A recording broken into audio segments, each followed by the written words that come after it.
I have absolutely no doubt in my mind that this iron will be one of the longest, if not the longest iron you can buy on the market in 2021.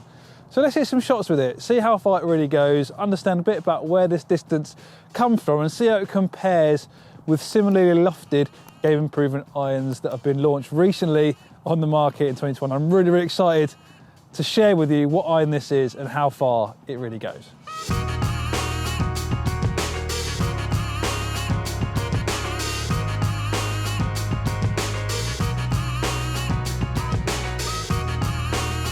Okay, so the iron I'm talking about, the iron I think will be the longest iron in 2021 is the Wilson Staff D9. Now this replaces the D7, which we saw a few years ago. And the D7 had 3 rows of power holes on the sole, which Wilson said allowed the face to flex a little bit more to give you more ball speed and distance. It was also quite strong lofted. It was 28 degrees in loft.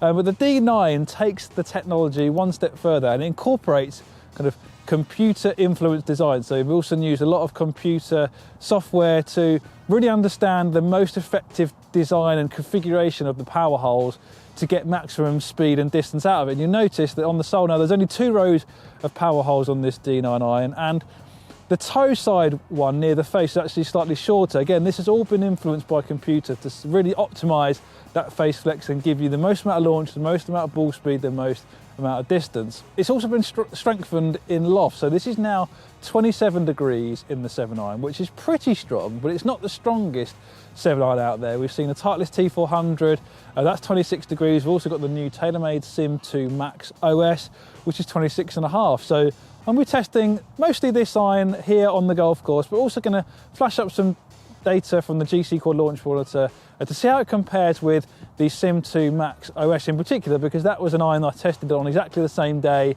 in the same conditions at Foresight Sports. So I'm going to see how it compares to those models and why I think it's going to be the longest iron you can buy.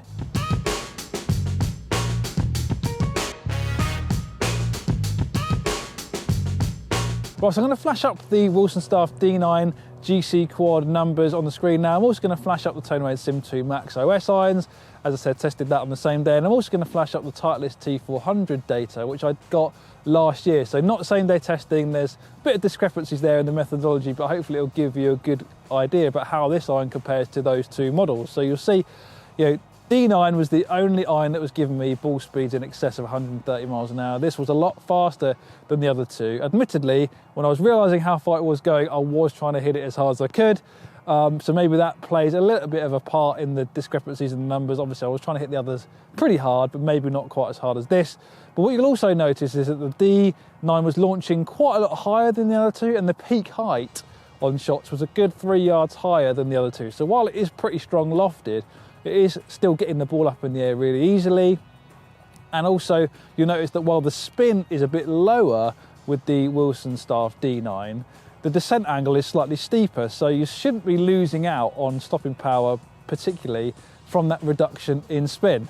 But let's hit some proper shots now out on the golf course with this Wilson Staff D9, see how it plays, see how it performs.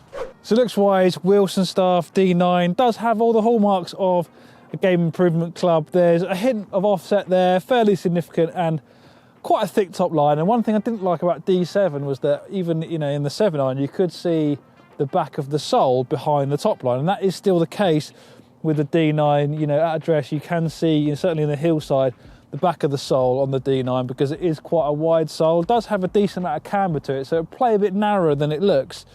But let's hit some shots with this club and see how it feels initially off the face. So we've got a flag down there 190 yards away, which is about how far I was hitting it on the launch monitor.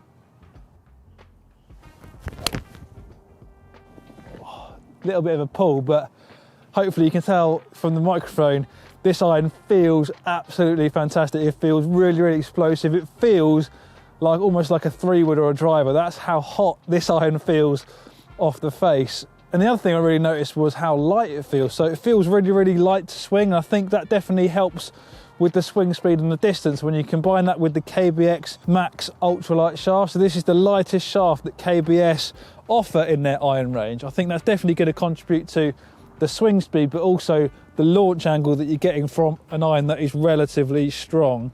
in loft, and it helps get that peak height higher than you might expect it to. Oh, it's a bit thin, but it's right over the pin.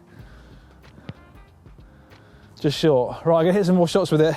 See if we can pepper that pin that's 190 yards away with a 7-iron. Crazy. Oh, I've absolutely smoked that. Get back there.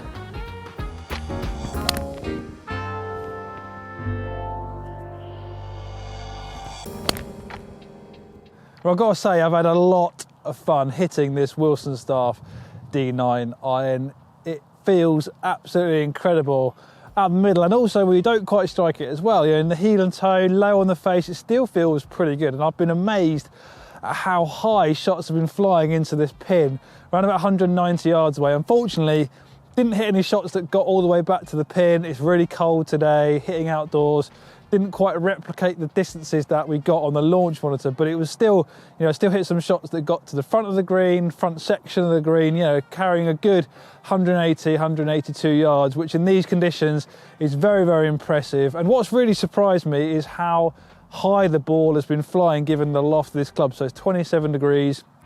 It's a strong lofted iron, but yeah, that lightweight feel definitely, along with the spec of the shaft, helps get the ball up in the air. So if you're someone who wants distance but doesn't necessarily want to lose out on flight, maybe you struggle to flight your iron shots, the D9 is potentially a really good option for you. For me, that lightweight feel did contribute to kind of not being able to square the face up as consistently as I would like, but maybe in time that would improve. I think if you had a set of these, you definitely get used to the way these irons felt in your swing, and you'd over time be able to square the face more consistently. But initial testing would suggest that, you know, that lightweight feel could reduce control initially, but given the forgiveness on offer, if you utilise a lot of the face on your iron shots, if you tend to hit your iron shots but still want good distance, the D9 is a really good option.